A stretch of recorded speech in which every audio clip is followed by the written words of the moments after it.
അടഞ്ഞുപോയ പല വാതിലുകളും, പൂട്ടപ്പെട്ട പല അവസരങ്ങളും, ഇരുൾ അടഞ്ഞ വഴികളിൽ തിരുനാളമാകുവാൻ ഇന്നത്തെ ചിന്ത.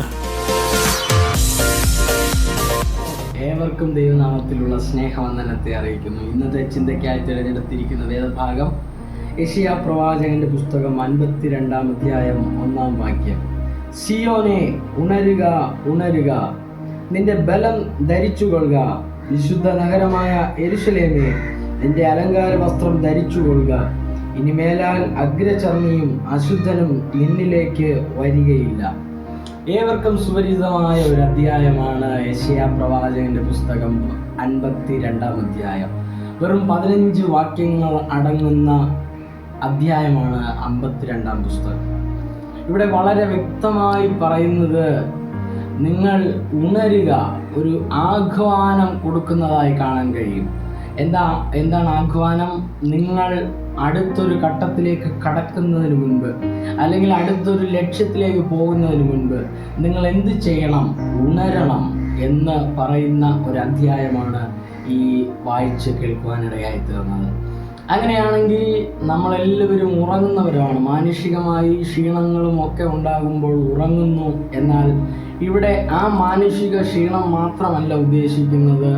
ദൈവസന്നിധിയിൽ ശുശ്രൂഷയുമായുള്ള ബന്ധത്തിൽ, ദൈവിക കാര്യങ്ങളുമായുള്ള ബന്ധത്തിൽ നമ്മളെപ്പോഴും ഉണർന്നിരിക്കുന്നവരാകണം. കാരണം ലോകം അതിൻ്റെ അന്ത്യത്തിലേക്കും ജീവിതം അതിൻ്റെ അവസാനത്തിലേക്കും ഓടിക്കൊണ്ടിരിക്കുമ്പോൾ എല്ലാവരും അവരവരുടെ ആവശ്യങ്ങൾക്കും അവരവരുടെ താല്പര്യങ്ങൾക്കും വേണ്ടി മാത്രം ജീവിച്ചു കൊണ്ടിരിക്കുമ്പോൾ ദൈവവചനം വ്യക്തമായി ഒരു ദൈവ പൈതലിനോട് വിളിച്ചു പറയുന്ന ആഹ്വാനമാണ്, ഇല്ല, ഈ ലോകത്തിൻ്റെ പുറകെ പോകുക മാത്രമല്ല, അതിനപ്പുറമായി നിങ്ങൾക്ക് ഒരു ശുശ്രൂഷയുണ്ട്, നിങ്ങൾക്കൊരു നിത്യതയുണ്ട്, നിങ്ങൾക്ക് നല്ലൊരു ജീവിതമുണ്ട്.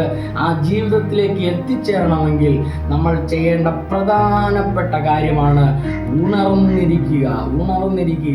എന്നെ കേൾക്കുന്ന ഒരുപക്ഷെ ശുശ്രൂഷ ചെയ്യുന്നവരാകാം, ശുശ്രൂഷ ചെയ്യാൻ ആഗ്രഹിക്കുന്നവരാകാം, ഒരുപക്ഷെ ശുശ്രൂഷ ചെയ്യുന്നില്ല എങ്കിൽ കൂടെ തന്നെ എന്നെ കേൾക്കുന്ന ദൈവ പൈതലെ, ശുശ്രൂഷകരെ, നമുക്ക് ഒരുങ്ങിയിരിക്കാം, ഉണർന്നിരിക്കാം. കാരണം ദൈവം മനുഷ്യനെ വിളിച്ചത് അവരവരുടെ ആവശ്യങ്ങൾ കൊണ്ട് ഓരോ ദിവസവും ജീവിച്ചു പോകുക മാത്രമല്ല, തങ്ങളുടെ താൽക്കാലിക ആവശ്യങ്ങൾക്ക് വേണ്ടി ജീവിക്കുക മാത്രമല്ല, ദൈവത്തിനു വേണ്ടി എന്തെങ്കിലും ചെയ്യാൻ, ദൈവത്തിനു വേണ്ടി എന്തെങ്കിലും ആയിത്തീരാൻ ആഗ്രഹിക്കുന്ന വ്യക്തിയാണെങ്കിൽ നിങ്ങൾ തീർച്ചയായും ചെയ്യേണ്ട പ്രധാനപ്പെട്ട പടി എന്ന് വേണമെങ്കിൽ പറയാം, അത് ഉണരുക എന്നതാണ്.